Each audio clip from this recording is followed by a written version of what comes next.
Good evening. Dear members, friends of the LSE, welcome. This is the third event we do here at the LSE together with the Hellenic Bankers Association. And for that we want to acknowledge our thanks and the good rapport that we have created with the Hellenic Observatory and Dr. Featherstone himself. The last one we did was almost 2 years ago when we had the IMF here. And then things were a bit different.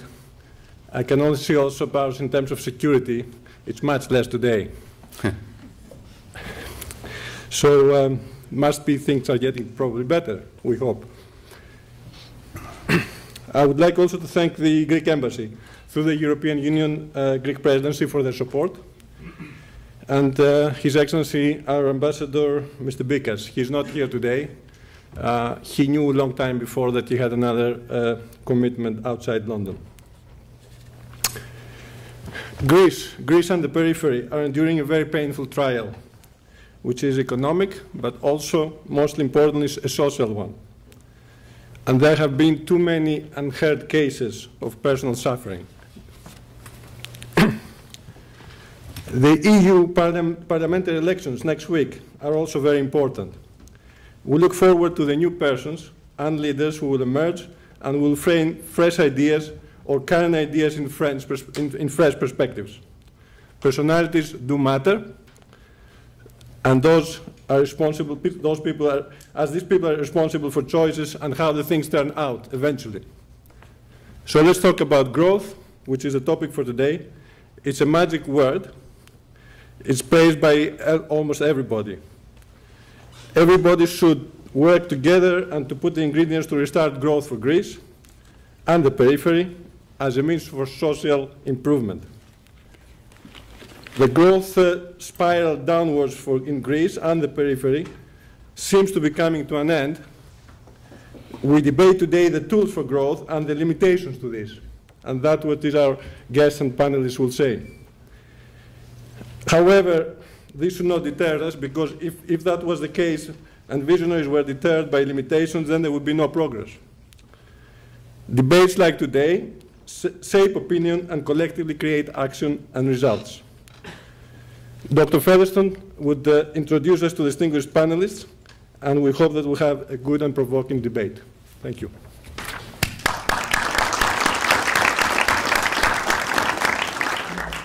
Thank you very much, Strato, and we're delighted to have this collaboration with the Hellenic Bankers Association and also with the Greek Presidency of the EU this time. We do indeed have a highly distinguished panel to consider the topic this evening.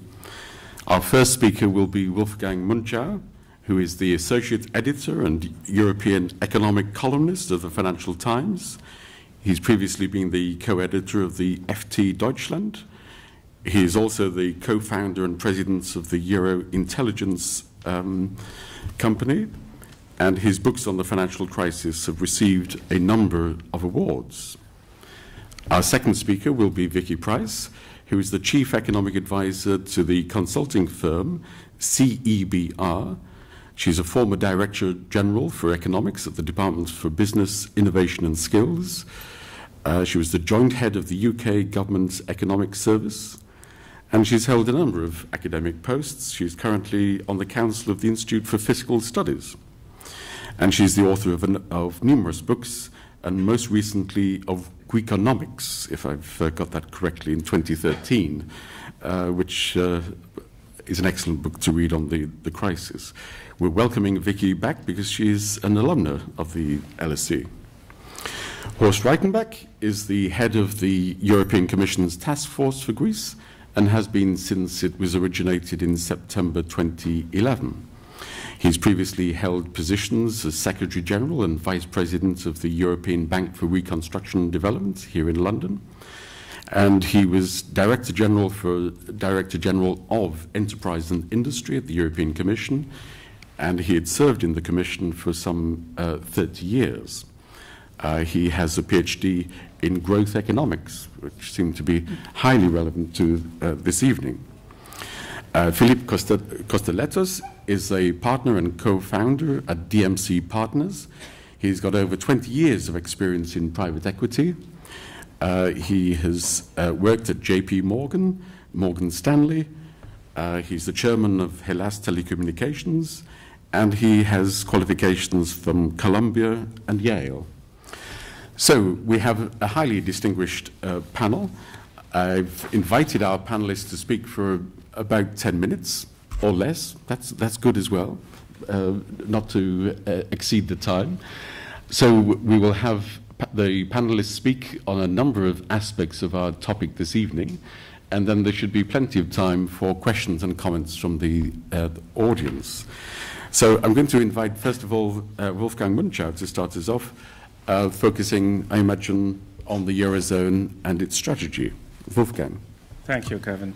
And thank you for the invitation to speak here.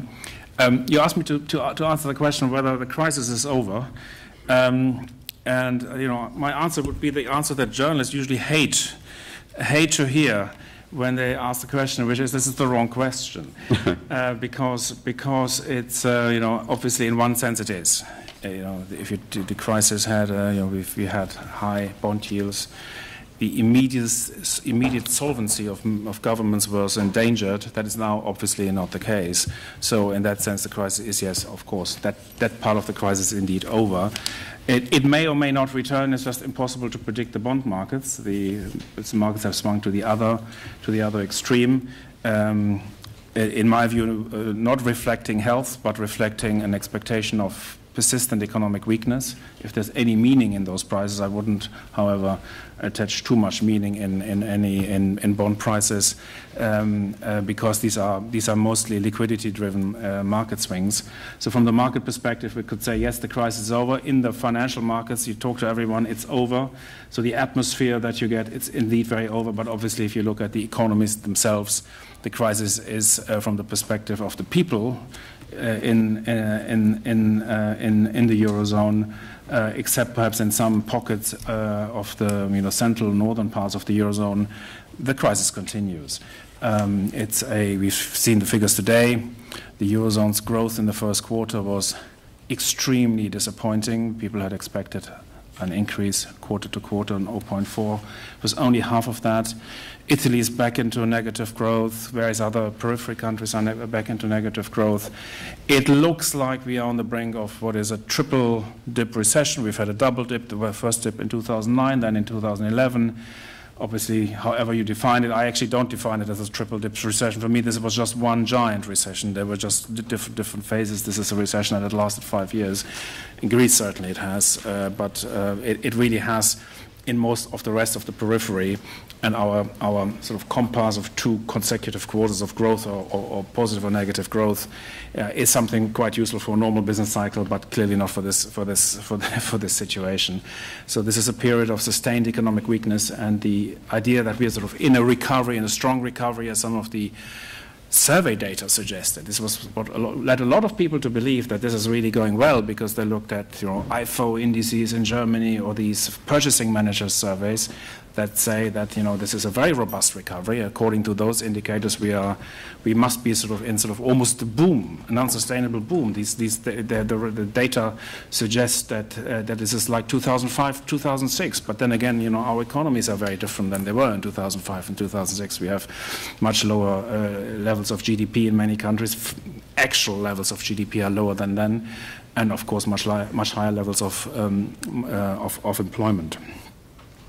What concerns me at the moment the most is the fall in inflation. It sounds a rather arcane thing since it is still a positive number, but I was just looking at the core inflation indicators, and I saw they are now 5 years at 1.5% and lower.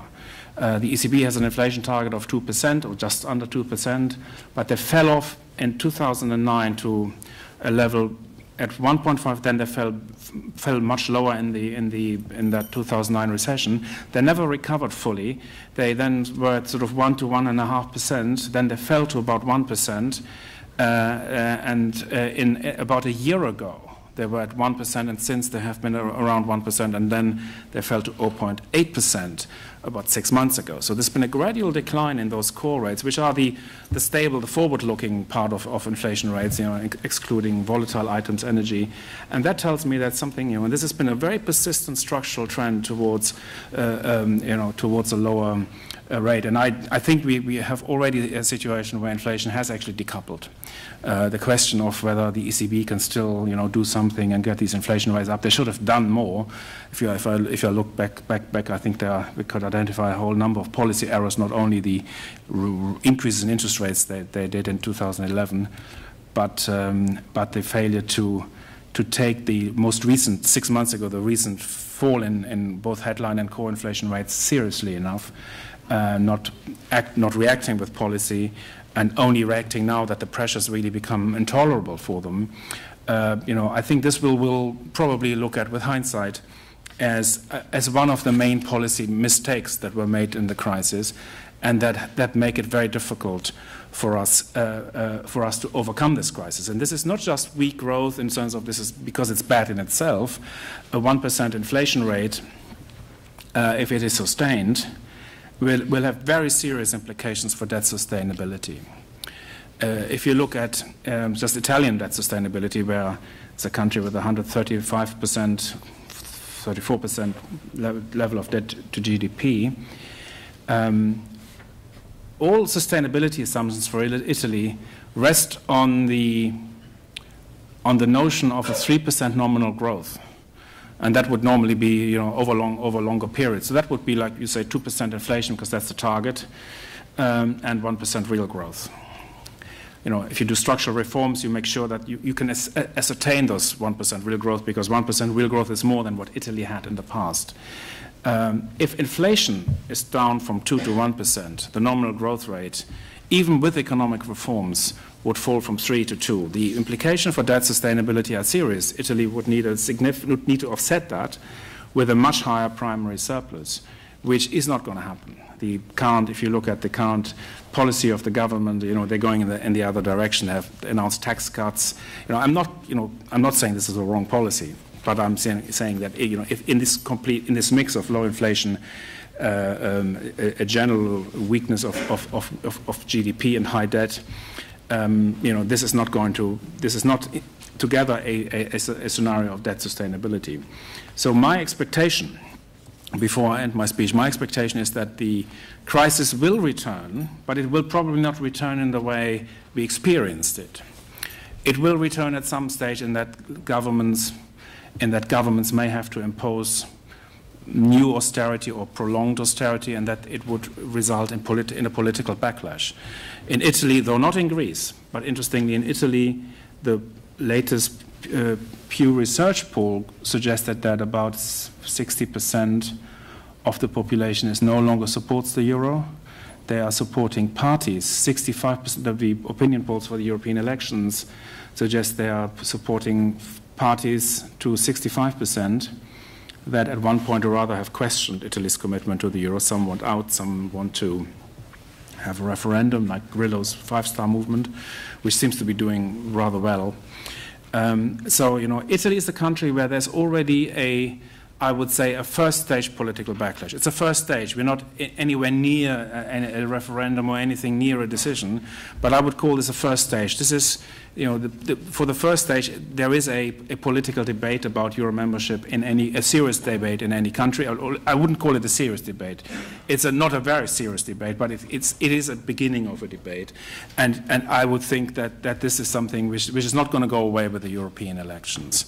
And I would assume that as we go along and stay in a low-growth scenario, that these debates will surface in other Eurozone countries. Whether it would help in the end, whether withdrawal, this is another subject, and I'm not advocating that it is necessarily a good idea for everyone to leave the Eurozone. I don't think that is the case at all, incidentally.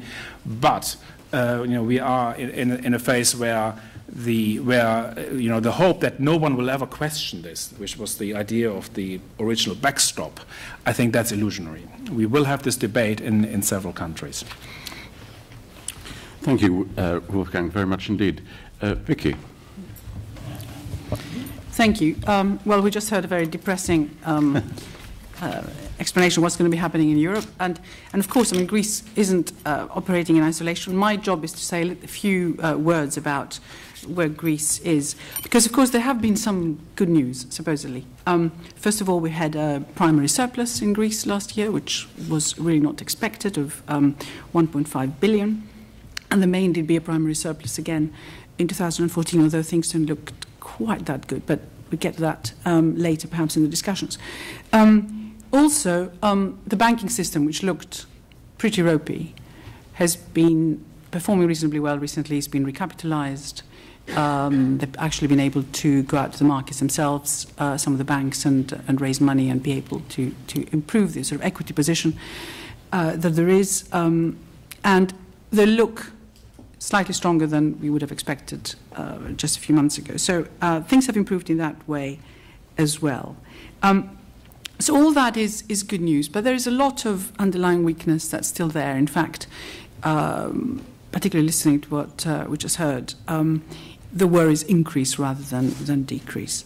That's for a number of reasons. It's worth remembering where Greece is, of course. GDP has come down by some 25%. It always amazes me to think what the British worker would have done if GDP had fallen that much. And what surprises me, being Greek myself and knowing the Greek temperament, that the demonstrations we've seen are nothing by comparison to probably what you would have seen in this country. The government would have fallen without any doubt. Of course, the government did fall in Greece, and we had, PASOK has been reduced very significantly as a power, but there would have been revolution. And in Greece, there hasn't been a revolution. In fact, after the initial sort of attacks on the IMF and the sort of Troika program, and of course the rise of other parties like Syriza, of course, and New Dawn, the Greeks still seem to be pretty conservative overall in terms of their desire to be still part of Europe, the desire to be part of the euro. And if anything, in the last year, because things stabilized, the polls suggest that the belief in the EU institutions in Greece has increased over the last year, which is sort of quite good news in terms of thinking of what may happen next. And of course, it's good news for a speaker from the EU task force. There seems to be a recognition that actually Europe matters, and the last thing the Greeks want probably is to be left at the mercy of their politicians. So at least some connection with what's going on the rest of Europe is important. However, that attachment is still going to be severely tested. Not only do we have the elections coming up, the European elections, and then possibly, particularly if New Democracy do well, we may well have a snap election after that. But we are still in the middle of a lot of pain for most of the people in the country. We have seen not only the drop in GDP, but also unemployment rise to the highest in Europe, 27%, and of course youth unemployment being immense at over 60%. And the interesting thing is, of course, what has happened as a result. The Greeks have either relied on their parents' diminished pension or have come here. It is the first time in the many decades that I have been in this country that you go to restaurants and you get served by a very well-educated Greek, or wine bars. That never was the case. In fact, I used to be very proud of that in the past and said, look, I mean, the Greeks don't really need to be doing this, but actually what they really wanted was go back home to the nice country with the very nice weather and eat their mother's cooking. They just wouldn't stay here, except for the ones who decided to go into the city. And there are now, of course, an increasing number of Greeks who come here, which has caused, of course, Cameron to say, we don't want all the Greeks to come here and take our jobs. He did say that a little while ago and infuriated everybody. But there has been a reaction to all this by people just upping and going, which of course is not particularly good for an economy which relies very much on the skills of its people, because it has very little else.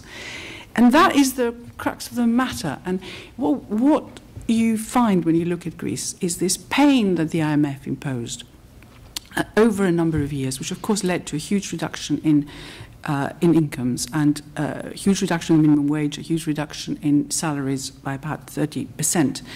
And of course, pensions were also cut very significantly. And that has lost Greece a huge amount of the gains that it had made since the 70s, really. And the interesting thing about this is to see what has it resulted in. Those who were arguing for quite some time in favour of Grexit were arguing that a devaluation would help Greece. Of course, we've had an internal devaluation of this sort, but Greece doesn't really export an awful lot except tourism. It's not the sort of place where suddenly, because of quite cheap labour costs, the German manufacturers are going to move their outputs from Romania or Bulgaria down to Greece. It just doesn't happen. That is not the type of country Greece is.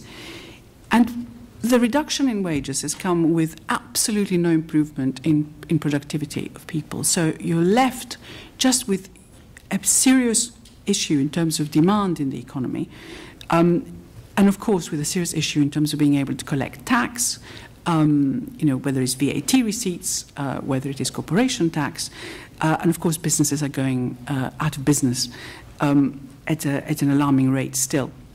So looking at the banking sector, which we acknowledge at least has stabilized, what we find, of course, is that non-performing loans form some 30% of the balance sheets.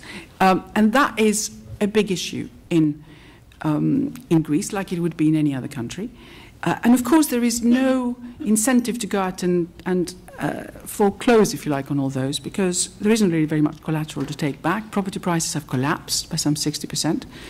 And every increase in property taxes, which are necessary so that actually the state can collect a little bit more revenue, leads to a further decline in property taxes, basically.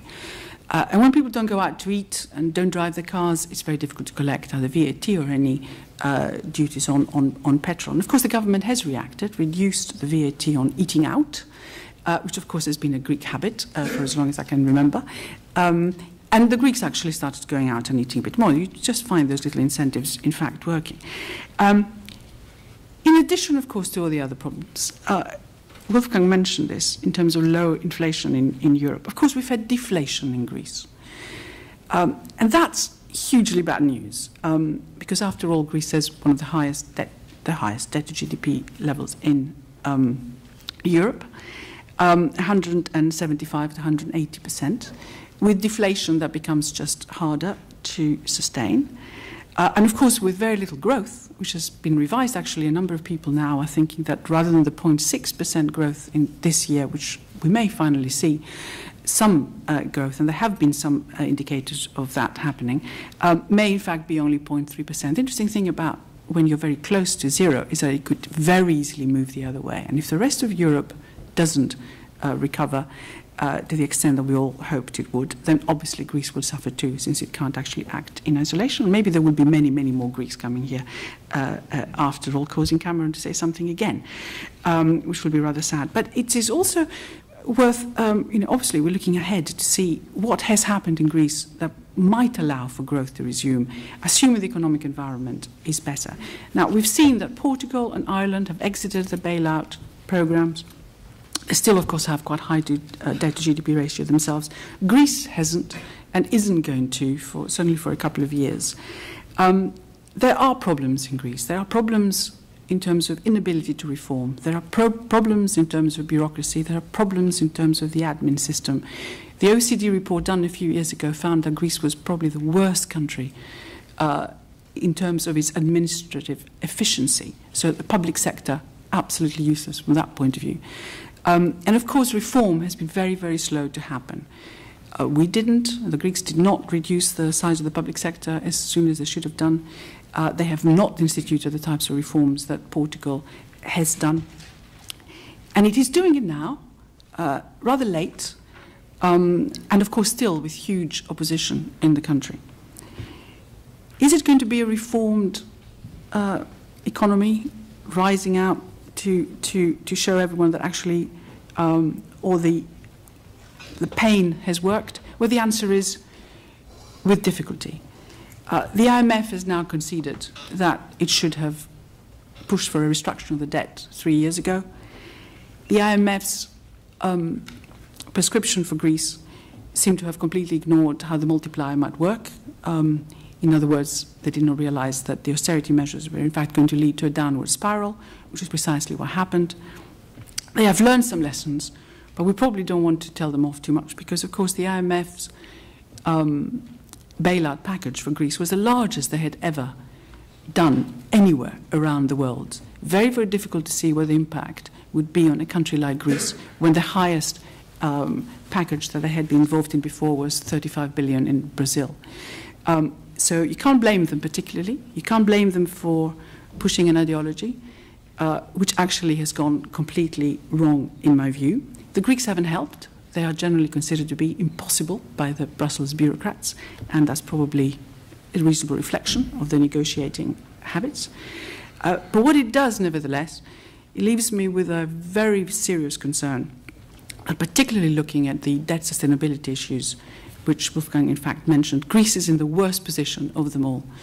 Yes, perhaps Italy is worrying because it's so large by comparison to Greece.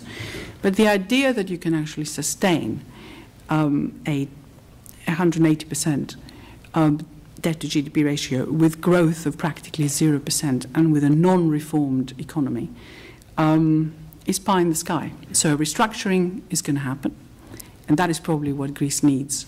And if reforms indeed are continued to be pursued, then there could be hope. But without this debt restructuring, I fear that Greece will still be, if anything, being pushed down and have very, very little growth over the next few years. Thank you.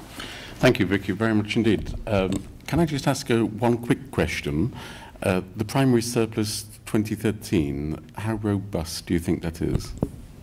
Do you mean whether we believe the figures? Yes.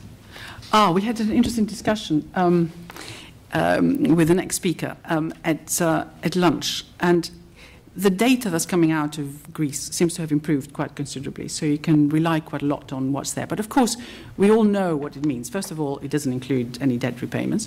And the second thing, of course, it has improved, but mainly, although there's been a bit of an increase in tax take, because they've actually been stopping spending. And a huge amount is owed to companies that have been contracting to do work for central government.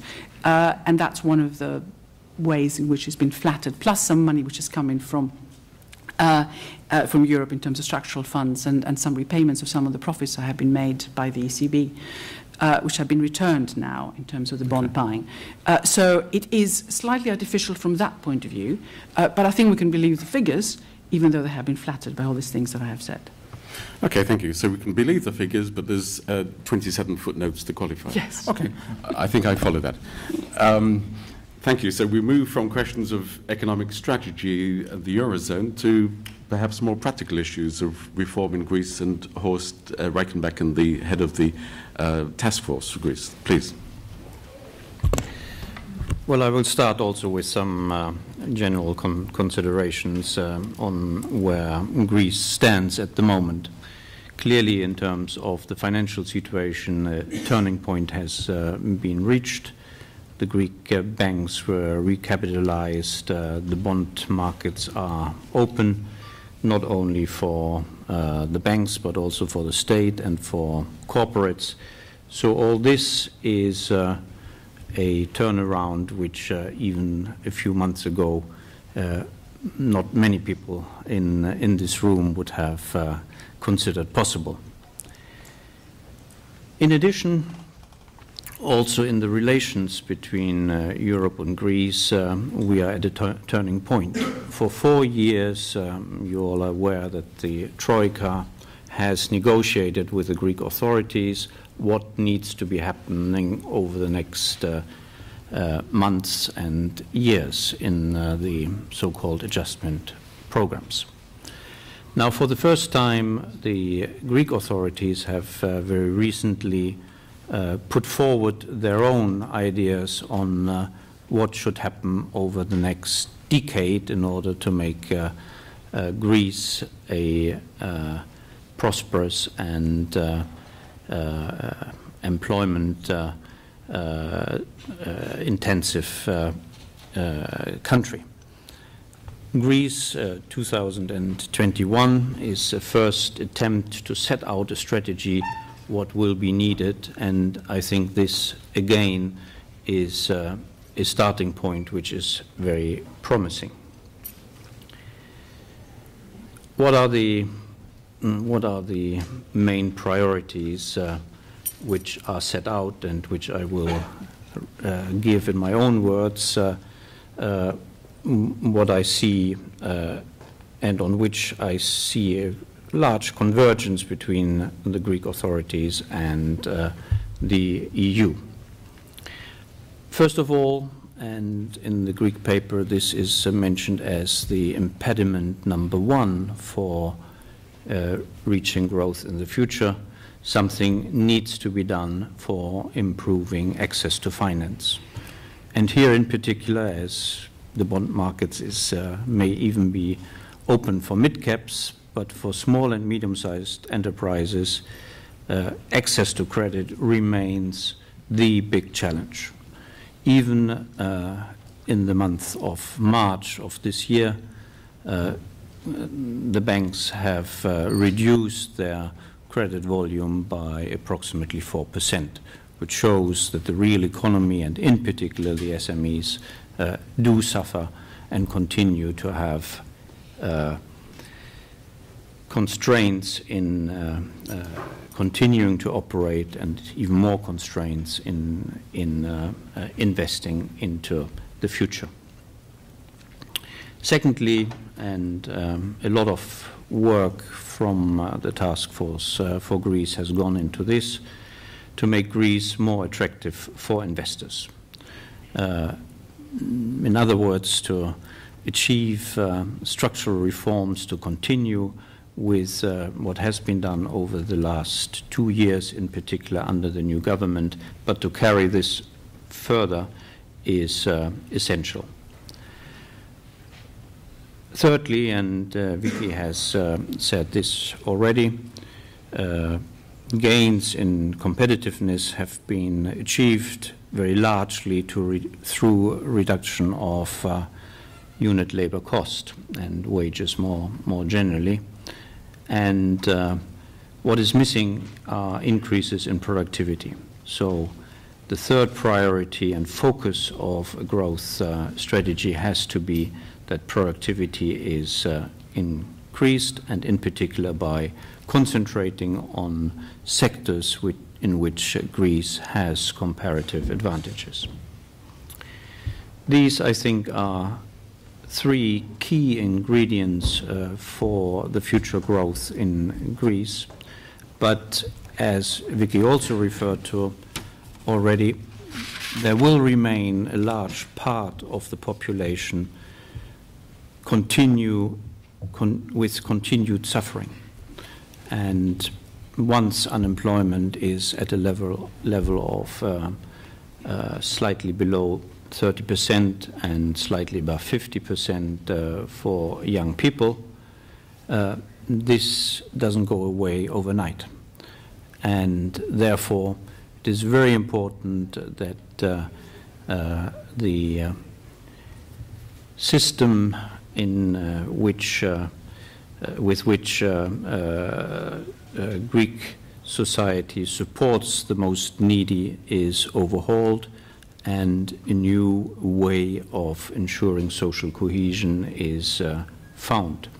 This will also be, because there will also be a demand effect, have positive repercussions for growth, but even more important is the social dimension.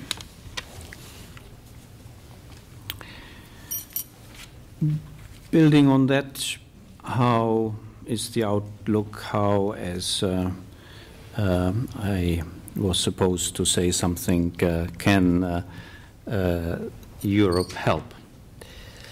Well, before we come to how Europe can help, I think I fully agree with Vicky that political stability is essential.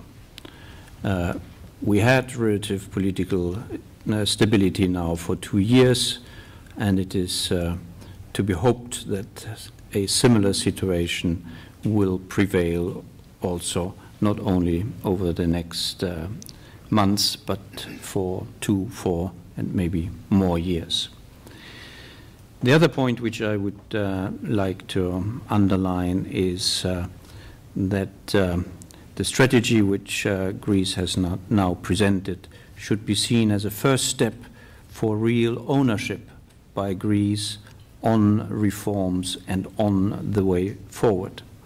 Greece has been with the Troika now for 4 years, and it is important that they take their own fate into their hands and move forward.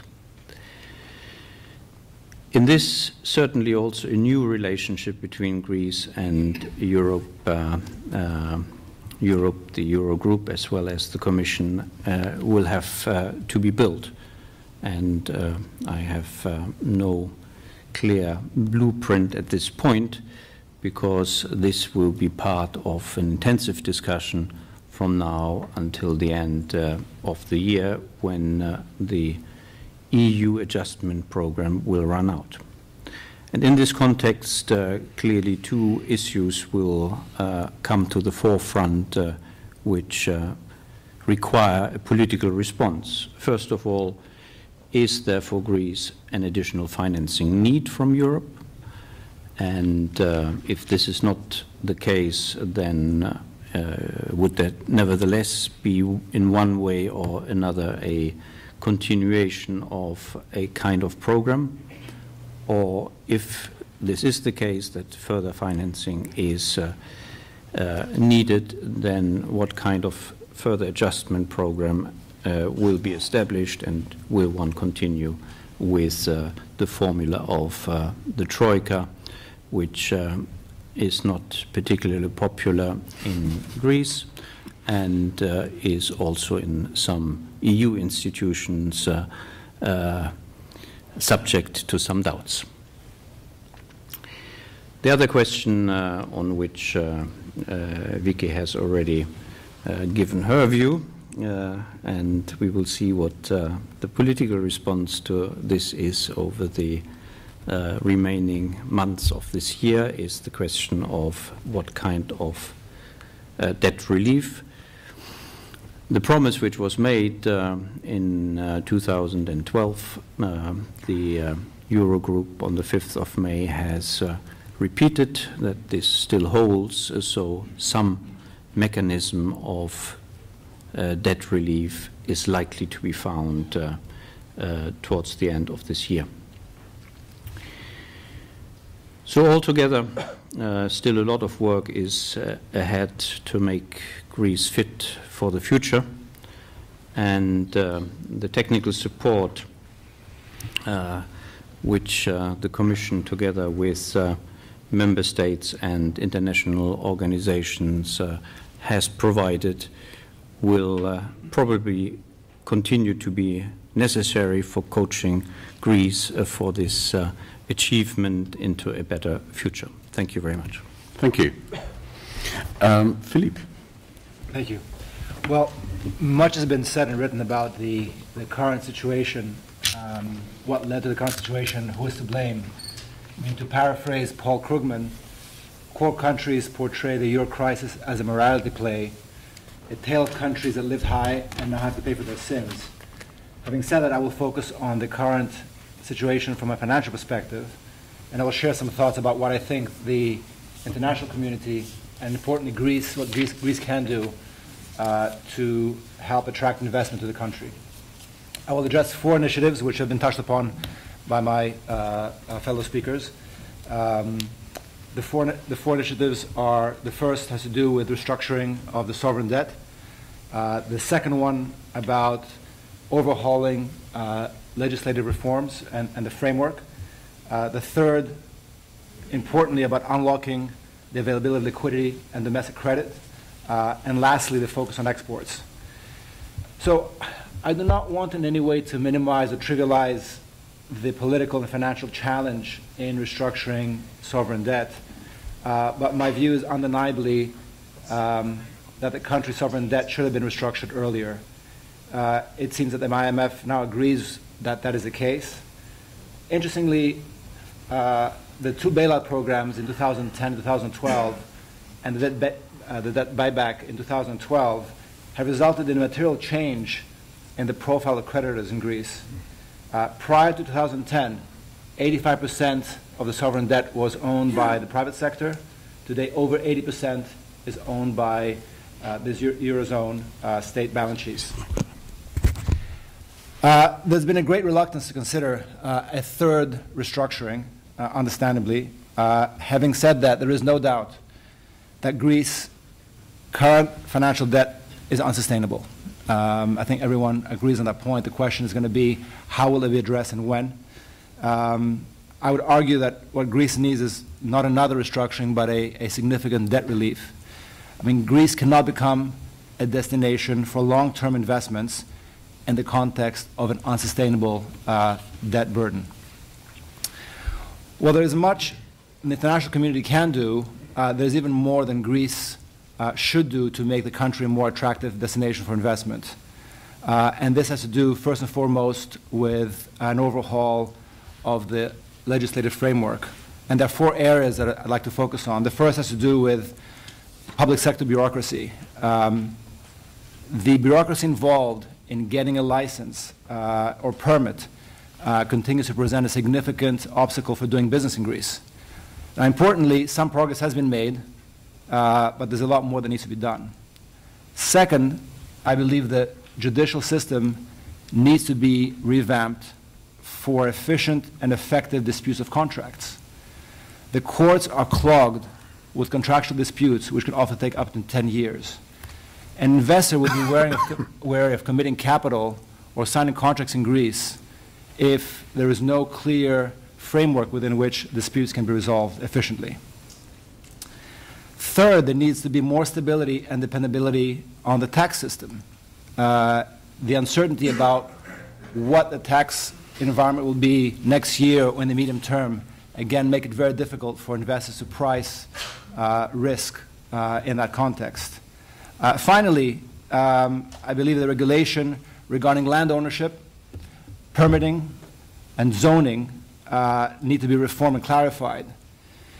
For a country with such potential for investment, particularly as it relates to tourism, I think Greece should try and address this as a matter of priority. Now, undeniably and critically, for any of these issues to be addressed properly, the government needs to have a clear mandate and a clear majority of parliament. Now, turning from the public to the private sector, let me address sort of the third initiative, which has been alluded to, which is how important it is to unlock liquidity and domestic credit. One of the biggest issues facing businesses, as was mentioned earlier, is the lack of working capital liquidity for businesses. And this is true of Greece, as it is true of many small, medium-sized enterprises and family businesses across the Eurozone. And while the recapitalization of banks is a positive sign and should provide some liquidity to the system, Greek banks have significant amount of capital tied up in underperforming and non-performing loans. It is very difficult for banks today to accelerate and enforce those claims. And what Greece needs is legislation that allow banks to accelerate and enforce their claims. In many cases, bank executives are reluctant to recognize losses and undertake proper restructuring, even if you assume that banks have marked their books properly. Loan portfolios are committed to companies which are underperforming, where banks are unable to attract outside capital. I've seen in many other countries, and I believe this can attract outside capital if the underlying business can be properly capitalized. Now, lastly, I'll touch on the need to focus on Greece's increasing share of exports. Now, longer term, what Greece needs is a more export-oriented economy. Now, over many decades, as we know, the growth in Greece has been supported largely by public spending and domestic consumption fueled by cheap credit. Both these drivers of growth have experienced significant declines, and at the same time, they do not represent the basis for a stable, self-sustaining, and healthy economy. The Greek state needs to embark on a sector-wide effort to remove competitiveness and productivity barriers and promote growth and investment. Athens 2004 provided an example of how Greece can simplify and accelerate investment approvals when it needs to. It will help to address the country's structural trade deficit and will attract investors who are looking for and value growth. Greece needs to export itself as a high-end destination to large, untapped, and emerging markets while defending its share of the core European markets. But tourism on its own will not make enough of a difference. There will be opportunities in energy, food manufacturing and processing, agriculture, medical tourism, elderly care, pharmaceuticals, agriculture. To close, from a point of view of, as an investor, the 4 initiatives would require a significant restructuring of the sovereign debt, an overhaul of the legislative framework, unlocking domestic credit and liquidity, and a longer-term focus on exports. Thank you, Philippe, very much indeed. Well, I guess you've heard a number of presentations which are stressing, I must say, really rather depressing climate. You've also heard crucial choices are still looming. You've heard that major structural reforms are still to be done. And you've heard an emphasis on the need for continued political stability. I'm not quite sure how to interpret that comment. Thank you for listening. We now have the opportunity of inviting comments and questions from the audience. If you could perhaps simply explain who you are, that is your name, and then go straight as quickly as possible to the question. Can we start with the gentleman here, please? There's a microphone coming to you so we can pick it up for the recording. Thank you. Nasser Qalawoon, occasional commentator on BBC Arabic TV. I have a question for easy capital and difficult capital to come to Greece as an investment. There is a Chinese case, and I'm sure you know about the Pryce port and taken over by the Chinese for half of the port.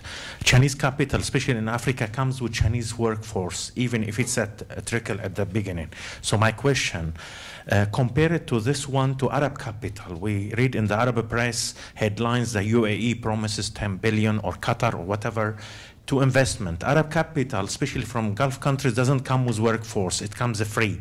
Are there anything to distinguish between these two kind of capital, and for Greek government to make it translate into re-employment of redundant workers from the government sectors and retraining them to be able to be profitable for Greek businesses? Thank you. Thank you. Let's take two more. Further along, the gentleman here, please, with the blue shirt. Thank you. My name is Yannis Krokopoulos, and I'm a master's student at the European Institute. So several papers in academia or relevant commentators view the situation in Greece as being the most coercive situation the country has experienced since its entry in the European community. So inspired by the report of the OECD that was mentioned by Mrs. Pryce regarding the capacity building and administrative efficiency of the country, my question is related to the task force. So in other words, is it only compliance, or there is learning in this process of conditionality, if you want? And if there is a learning process, what is the evidence until now? Thank you. Thank you. And another question before we move on? Oh, sorry, yes. Sorry, the gentleman here, please. Thank you. There's a microphone. Hello, yeah, Bernard Casey from University of Warwick and the Hellenic Observatory. There was much talk about the need for debt relief.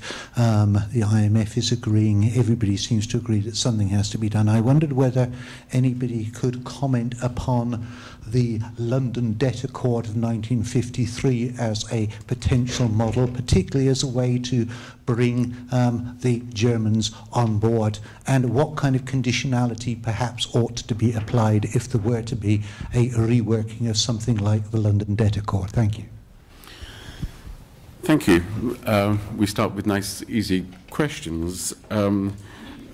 Wolfgang, would you like to respond to the last point about debt relief and the London Accord, which most of the audience will be very familiar with? I don't think the Germans would. My understanding of the legal position is that it is illegal, except, of course, when it is regarding to German debt.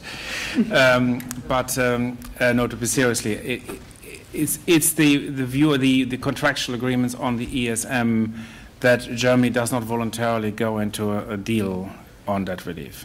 So, if someone can default on them, But the consensus in Berlin is that the way to deal with that is to pretend and extend, or extend and pretend. So we're looking at 50-year maturities, starting in, was it 2023? That's when the repayment starts. So we're looking at a 50-year repayment period at interest rates of 2%, maybe 1.5%. That would be the thing. But I doubt we will see a debt conference or some kind of negotiation where this debt is actually physically removed.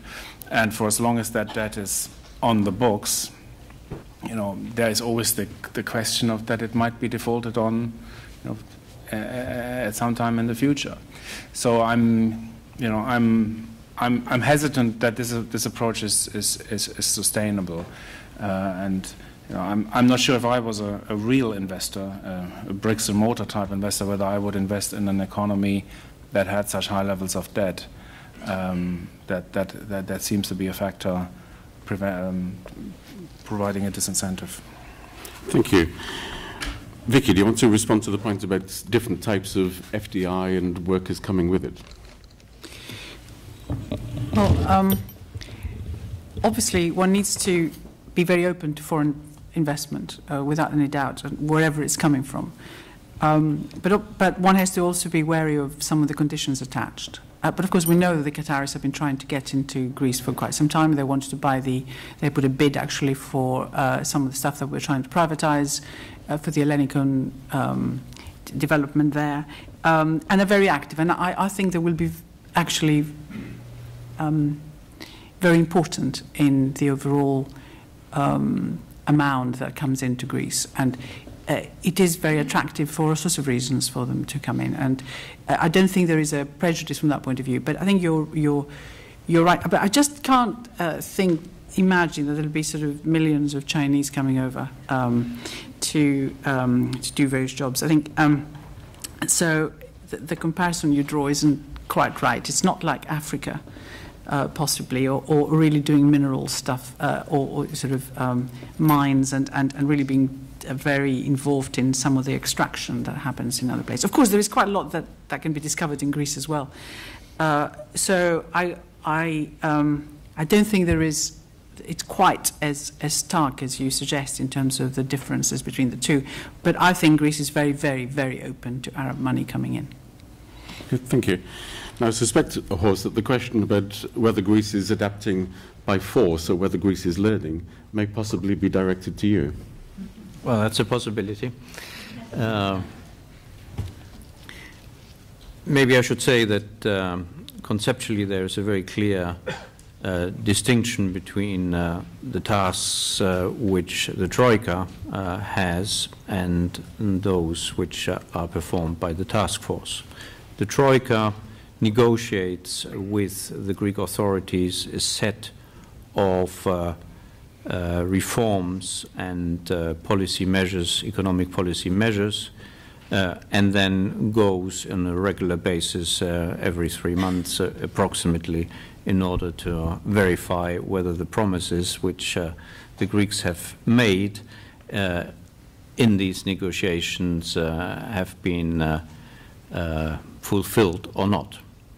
And they have, of course, a very thick stick in order to ensure that the promises will be fulfilled, because every single tranche is very essential for Greece, and therefore, in the end, in particular with this very forceful stick of prior actions, the Troika makes sure that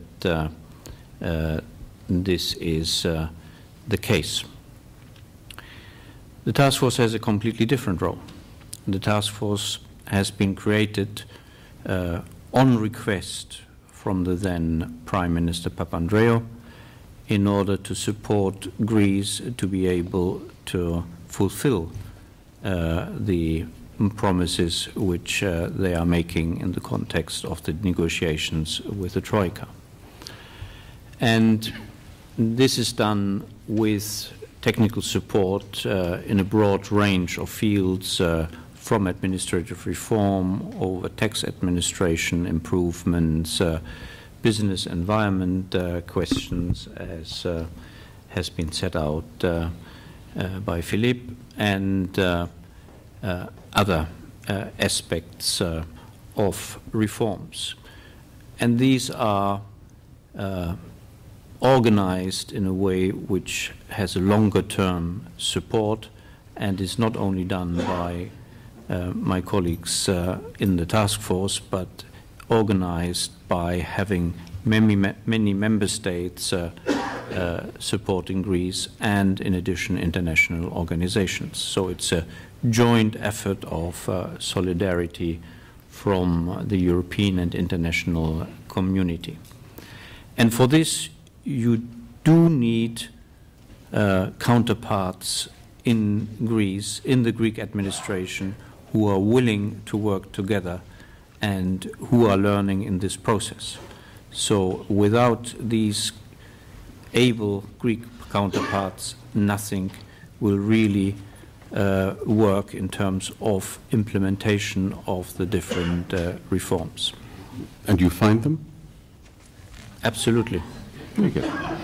Philippe, would you like to pick up on any of the points which have been raised so far?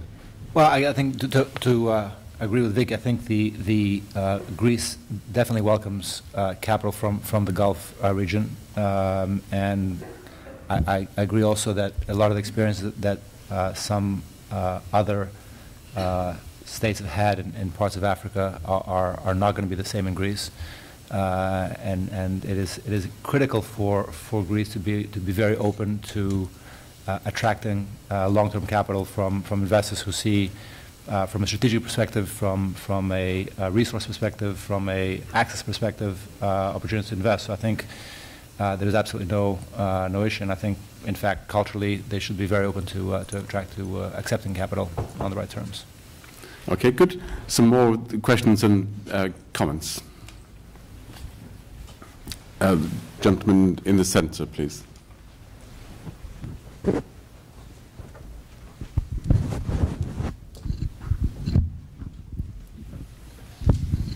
I just wonder if you could perhaps comment a little bit more about the social cohesion aspect of the topic.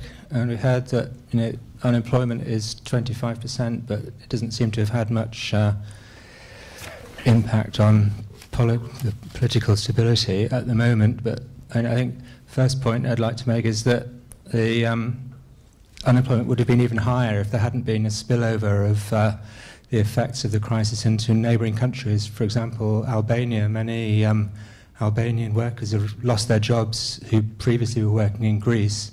They've gone back home, pushing the unemployment rate in Albania up to 20% and causing an economic collapse and recession in Albania.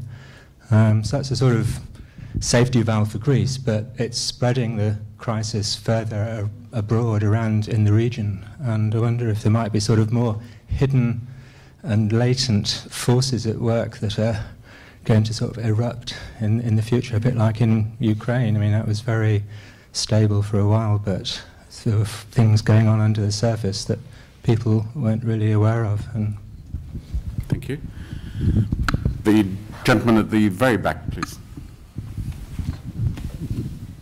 Hi, Dimitris Antoniou from the Hellenic Observatory. I have a question for Vicky Pryce. In your presentation, you mentioned, as a matter of surprise, actually, that given the harsh realities, the Greek population, the Greek public in general, has not vehemently opposed what is happening, and you compare the situation to what could have happened here if, let's say, 25% of the GDP had been lost. At the same time, and in the context of the same presentation, you also mentioned a conviction of sorts that there is a strong reaction against reforms. And I wanted to see how on what sort of knowledge does this statement rely? If you see a paradox between a statement regarding the lack of contestation given the loss of the GDP, and at the same time a strong conviction regarding the fact that somehow we arrive at this belief that reforms are strongly opposed. Good, thank you. The lady here. Danai Kyriakopoulos, also from the CBR. I have a question for Wolfgang. You referred to Europe's ongoing lowflation as your biggest concern. To what extent do you think that the finance ministry in Greece is as concerned about this, or is it largely an unavoidable byproduct of their efforts and the Troika's efforts to improve competitiveness through internal devaluation? And if low inflation is, as you mentioned, largely driven by external supply-side factors such as lower food and energy prices, to what extent can monetary easing by the ECB in June enjoy any success? Thank you. Well, we have some questions directed by name. Wolfgang, do you want to take the last question first about low inflation? Yes. It's not due to food. It's not just due to sort of cyclical factors. I mean, the inflation has been weak for a while, for 5 years. We've seen very weak inflation, core inflation data. I know nobody looks at core inflation quite as much, but core inflation has proven in the Eurozone to be a very good indicator. It has been fairly stable, and it has been a fairly good forward indicator of headline inflation, and not as others had hoped or thought. It's the other way around. So it's a figure I would look at carefully, and that excludes food and other prices, and it tells you that there is sort of a downward drift. And yes, of course, that low inflation adjustment is more difficult at 2% inflation. I think that 2% for the inflation was argued it is too low for monetary union. It's fine for a country. For monetary union, I would have preferred a slightly higher inflation target. It's just precisely because to allow adjustment to happen. Not a very high one. I think 2.5% or 3% inflation would have been a more appropriate target. And when you fall from it, and as we've seen in the process, that the fall is fairly gradual. You don't fall from 3 to 0. You fall in sort of increments of a few decimal points, stay there, and then you fall to the next stage. So at 3%, if we had 3% inflation, then the Greece could have adjusted with 0.5%, 1% inflation, but without having to actually have a falling physically nominal falling prices. That's one of the advantages of a higher rate. But even if you look at the national decomposition of inflation rates, you find that even Germany has inflation rates that are below the ECB's target. Thank you. Vicky, there's the question about political protests in Greece and opposition to reform. I wondered what more political opposition might one have expected in the Greek context. We've seen perhaps the biggest collapse of a political party in recent times anywhere in Europe. We've seen protests and strikes. You expected more? Well, we did see them at the beginning, and then things sort of quietened down quite significantly. But yes, of course, people have voted with their votes in terms of, with their feet, but with their, actually the ballot box. And indeed, PASOK has sort of disappeared, or is disappearing pretty fast. And indeed, we have the other protest votes there. But we still have one of the old-fashioned parties, which is, in fact, we were discussing this earlier today, has kept his position reasonably well through the period. And as I said before, the various polls indicate, if you compare them also with other countries, that the Greeks remain committed to the euro and committed to Europe, which is really rather interesting, even though obviously they didn't like at all what the Troika was doing. And you heard from the introduction earlier that a couple of years ago, I think when we were here, we had to have police and quite a lot of sort of strong men sort of keeping protesters out when the IMF chap was here, who runs the Troika project for Greece. So that's basically what I was referring to. But so people seem to have accepted it and accepted that something needed to happen, even though they have suffered quite significantly. Now, why have they accepted it? And how does it link with the reforms?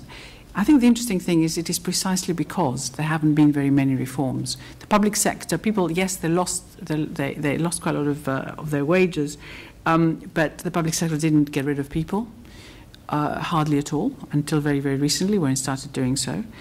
The various professions were not opened up, and even in the places where there were other restrictions imposed, so very little has actually changed. So the comfort zone of people doing, being employed and doing various bits of business is still there. But I think we might actually see quite a lot of changes taking place now because the push is for a lot more change to take place. But the push is also, but what might counter that a little bit, and I think we have to bear that in mind, is that there is now willingness to make sure that, of course, Greece stays in the euro and that something happens to the debt.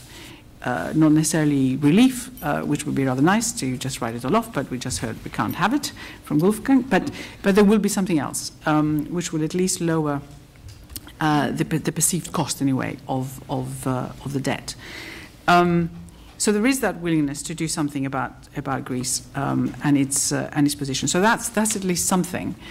But there is no doubt, if you do various polls as well, that the Greeks have had enough. I mean, it's been fine so far because of all this change. Now, because of all these things that I mentioned, now, of course, we're going to have quite substantial reforms happening. And if there is more pain to be had, I think we might actually then touch a point where there is an explosion again. So it will be crucial what happens in the next few months. It will be crucial what happens in the next year in terms of, if you like, the rest of Europe showing its hand in relation to the debt in particular. And if some of the pressure goes, if there is suddenly a bit more money available in terms of lending to individuals and also to businesses, there is a whole initiative to bring more capital into Greece from the rest of Europe, started actually by the Germans, so we're discussing that again earlier. More money made available to SMEs, so that conditions are actually eased. That could act as a counter to the fact that the Greeks have had enough. So I think we are very much a critical point. It could all go horribly, horribly wrong from here on, or it could go rather well from the point of view of protest and willingness to change. It doesn't mean that you're going to get suddenly fantastic growth in the economy. That will take quite some time. But in terms of the mood of the people and what they're prepared to do, and also the political stability issue, I think actually between now and the end of the year is going to be the time when the future of Greece is going to be shaped. Thank you. I think since the beginning of the crisis, we've heard comments to the effect that the next 6 months are going to be crucial. Oh dear. But I wonder, Horst, in terms of the European Union, whether there is that sensitivity to the high stakes between continued support or new forms of support for Greece and possibly the explosive domestic reaction if that was not forthcoming. Well, I think Europe has shown quite a lot of understanding that the situation from now on has to change, and that if there isn't growth in the future, Greece will not only suffer, but also the repayment of the debt will become impossible, or at least very much more difficult, and therefore very practical hands-on support of a different type than the adjustment programs have been offered, for instance, for a new institution, financial institution for growth, as it is called, by providing financing for this institution by the EIB, by the Germans, and by others. But I would, if you don't mind, comment on two of the questions which have been posed and combine also the two questions. First of all, the need for greater social cohesion in Greece is enormous. There is no social welfare system in Greece. It's the only European country in which there's no social welfare system. Unemployed who are long-term unemployed for more than 1 year don't get any further support from social insurance or the state directly. And more than 2 million, and maybe moving towards 3 million people, do not have any access to health services other than emergencies in the hospitals. So this is really a dramatic situation in which, of course, the activities, as has been recently reported in the press, of extreme parties can also prosper by offering part of the solutions to these problems. And if Greece is not, as a state, and Europe in terms of solidarity with this state, able to address these issues head-on, there will be a very difficult future situation in terms of what Vicky has just addressed. Partly, of course, the situation, the purchasing power of those who saw their salaries and their pension reduced by 20 to 30 to 50% would also be helped by prices going down. And other, quite in opposite to what Wolfgang has said, I believe for Greece it is not only healthy, it is necessary, and that prices have not gone down more in the early phases until 2012 in Greece is a clear sign that the downward price flexibility is not there, which should be there, and in a competitive environment would be there, but there are impediments to competition, and these need to be addressed. Thank you. Philippe, do you want to pick up any points there? Well,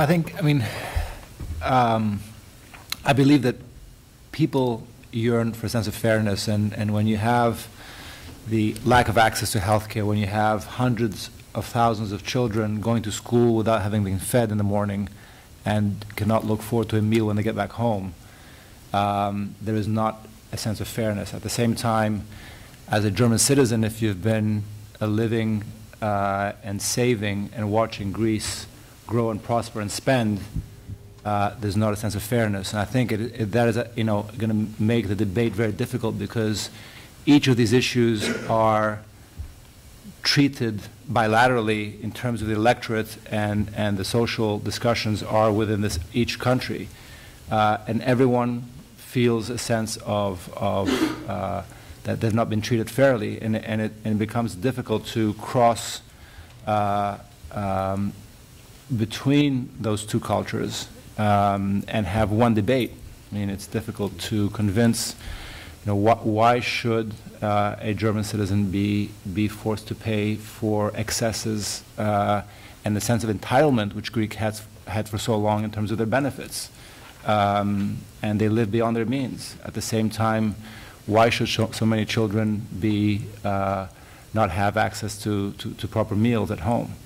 And I think that is going to be a very difficult debate, and at the core of a lot of the social issues that will be treated. The problem is that each of those are treated within the country and bilaterally, and it's difficult to bridge those two and to bring it together. Thank you. I think we might just have time for one. Well, suddenly everybody puts up their hands. Can we take, say, two questions very quickly? This gentleman here, yeah. I'll be very brief. Apart from the revelation, there is now at least one German in favor of higher inflation. What's the good news? What? What was the second part, Ian? What's the good news? Okay, thank you. The gentleman here, please. Hi, my name is Andreas Gudras. A very quick calculation on the net present value of the Greek debt and the profile of the Greek debt shows that on a net present value, actually the Greek debt is actually comparable, if not less than, for example, the Italian or the Belgian debt. So my question is, first of all, why do we care so much about the level of the debt when on a net present value, even at rates with below the crisis rates, is actually less than some other countries in Europe? And the next one is on the foreign direct investment, which, as we all know, was never exactly one of Greece's advantages the past 20 years. However, the investment part of the Greeks was quite big. So my question is, how do you expect foreigners to invest into Greece when the Greeks are not investing in Greece? Okay. We can't take everyone, but can we take the gentleman with the white shirt here? Then we'll have to finish, I'm afraid. Hi, it's Michael Michaelides. Question for Horst. A little bit more on the specifics of the task force. You've obviously talked a lot about the need for growth going forward. The only initiative I've heard so far is this coming SME scheme, which, if I understand correctly, is 100 million from KfW. That's basically the German government. A little bit from EIB, which Greece would get anyway. You're hoping that after the elections, the French will put in some money as well, equal to the Germans. In context of 30% of GDP measures, that's about 50 billion for the audience's estimations in the last 4 years. Now that the pressure is off from the European perspective, do we really have any concrete measures for growth, or are we talking about a drop in the ocean going forward? Do you really have any other concrete measures beyond the SME scheme? Okay. I'm going to invite in reverse order, starting with Philippe, our panelists, to pick up any particular points they wish. Philippe. Well, perhaps the net present value. I think the fact is that Greece, I mean, when you look at any measure of the growth required for Greece to service the current debt levels, it is just, it does not make any sense to assume that Greece can grow at those rates for enough time to service. So I think the fact is that the debt is unsustainable. So whether it may also mean that Italy's debt is unsustainable, but I think that Italy will have a different set of issues, has a much more export-oriented economy. But I think fundamentally, I think that it's going to be an issue that will have to be addressed very soon with respect to the debt. I just think that's sustainable, regardless of the net present value. Thank you. Horst? Good news. I mean, if you project yourselves back 2 years and you see where Greece is now, it's amazing. It's almost a miracle. And if you project another 4 years forward with the same efforts and the same propensity to make progress in Greece, then maybe you will be more optimistic than it sounds this evening. Concrete measures. Well, there's no magic formula. If there were a magic formula for growth, then we would not have all these cycles and all these difficulties in economic terms. What Philippe has said and set out, what is important for investment in the future, I think, is a very good program. And in this program, in particular on the structural reforms which he has gone through, the support from Europe through the technical assistance we are providing is a very important ingredient of what I hope will be the future growth in Greece. Thank you. Vicky. Well, on the good news, which struggling here a little bit, but nevertheless, I think it is a recognition that Europe wants Greece to stay in, and that Greece was not an exception; it was part of the euro problem. because at the beginning it was thought that if you just let Greece go, everything would be fine. So the height of Brexit discussions, the Greeks were accused of being the outliers in Europe, lazy, spending too much and all that sort of stuff, when it was realized that actually lots of other countries were pretty similar to that, not lazy necessarily, but you know what I mean, in terms of suffering because of the Euro project itself not having had the institutions that it required to make sure the whole project stayed on track. Now, of course, the institutions are being built, and I think that's good news, and hopefully Greece can benefit from this, but for the moment it's very much agreed that everything will be done to keep Greece in, and everything, of course, will be done to save the euro, which includes everything will be done to keep Greece in. So, yes, it's absolutely correct that the money coming in through the new vehicles there is hardly going to be the solution to everything, but it is just a recognition that Greece needs more help, and hopefully they will understand that it needs more help in the future at a much, much bigger rate than has been taking place so far. It may not happen, but I think at least it has taken Greece out of just being considered to be a very sort of weird country that should never have joined. And of course, if you look at the work rate, if we believe the figures, the Greeks supposedly work harder than the Germans, is what Eurostat figures tell you. As far as I understand it, those are the ones perhaps we should look at a little bit more detail and see whether they're true. But of course, they normally have 2 or 3 jobs they do. That's probably why they seem to work harder. On the debt situation, well, yes, of course, you have a point. The interesting thing is that Greece now, because of the restructuring that's taken place, is borrowing very, very cheaply. And I think it's wrong for it to be going out to the markets and borrowing more expensively, just to demonstrate that you can do it. I think there's a bit of machism there that somewhere else can do without. And they're talking about going out to the market again. I think that's wrong. But at least it's small sums of money. But we should just forget about that and stick to very cheap sort of ECB lending and as long term as we possibly can. So that could be one way of at least making it sustainable, if we like, in the future. That's not necessarily the case with the other countries that you referred to, which of course haven't had the benefit of going down the Greek route from that point of view. But you do have a point indeed, and it should be noted, I think. Wolfgang, it seems appropriate to finish the evening by coming to you as the personification of good news. Yes, great. Let me try. I'm going to try.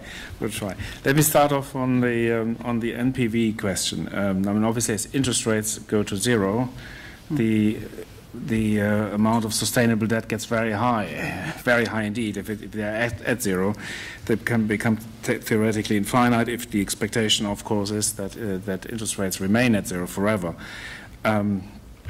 We've seen in Japan how levels of 250% almost debt to GDP appear sustainable under specific conditions that we don't have in the eurozone. So I suspect the numbers, the numbers are, but it's clear that this is the good news, that the lack of current market pressure make those debts appear more sustainable. If we keep interest rates low and with the ECB's policies of forward guidance and possibly QE at some points, there is an expectation that interest rates are going to be low and indefinitely. We have Japanese situation, which is not the worst situation. I think when you will say that it's be as bad as in Japan, the Japanese say, the reference point may not be in future be Japan, the reference point may be the eurozone. We might be lucky if it's Japan. I mean, Japan had relatively low unemployment. We don't have that. It's low growth, some deflation. It could be a reluctance to address the banking sector. Many factors are very, very similar. The employment situation is very different, but in Japan's favor. So that is a reasonable scenario at which high debt is sustainable. But that would also depend on the institutional arrangement, whether whether we have this sort of cohesion and whether financial markets consider Greek debt part of European debt and therefore safe, or whether this sentiment change and over any, I think, 30 or 50 year period without an institutional setup, that may well change. Now, on inflation, just to be clear, I'm not in favor. I would not and never did favor high inflation in order to reduce debt, the real value of debt. I think that's not something I would think is a sensible idea. Simply also because I don't think you can simply achieve any rate of inflation. I think our problem is, we can't even achieve our moderate target. So, the idea of, some have suggested we should have 4-6% inflation targets. I doubt very much that we could actually do this. The Japanese have tried. They're trying very hard now for a 2% inflation target, and I think I'd be already happy if we got the 2%. Or something around the 2%. The British seem to be altogether more successful here, but for the rest of us, that's when I say the 2.5%, it's not because I like inflation. Then it's only because I think it might be it gives slightly more flexibility. And my last comment is about the miracle. And, it is true when you look at relative positions where we were 2 years ago and what kind of pressures we had and what we talked about. It's good we're no longer talking about Grexit as sort of something that is forced on Greece by the outside. That would have been a disaster if Grexit had been sort of forced upon Greece by the EU. But we should not underestimate that. The political impact in the countries. I don't think the EU will ever be driven apart by market pressure, or by sort of political, or by sort of institutional rule. I don't think anyone will ever get thrown out or anything like this. The real danger would happen is if once the political systems react to low growth, high unemployment, it doesn't translate into political revolt, but it may do eventually. We've seen this in Italy, a country that has supported the EU more than others, and there is now a debate going on, and some people are questioning it. And Italy seems to be ahead in this game. Probably my guess has always been because the malaise started much longer ago. It started around the year 2000. Hasn't grown for like 14 years, and the period of misery in Greece is shorter, and there's still a hope in Greece that things go better. Should that hope should there be disillusionment? I think that's when you have to be careful. And it's not us or any market people who will do anything. It's then the people who then make that decision. Okay, thanks. I think we've had a very good discussion and learned quite a lot. Reasons to be cheerful. Greece is maybe better off than Japan. Unfortunately, it's worse off than Albania. So we've learned quite a lot, and I thank this expert panel for their presentations. Before I invite you to show your appreciation, I'd simply like to mention that we have another Greek event in 2 weeks' time on the 28th of May. 2014 is the anniversary of the collapse of the Greek colonels. Some of us are old enough to remember that. Not me, of course, but other panelists probably can remember that event. And this will be on Wednesday, the 28th of May at 6:30. So do join us then if you are able. So, excellent debates, contributions. Thank you for your questions. Please join me in thanking our panelists for the presentations. Thank you.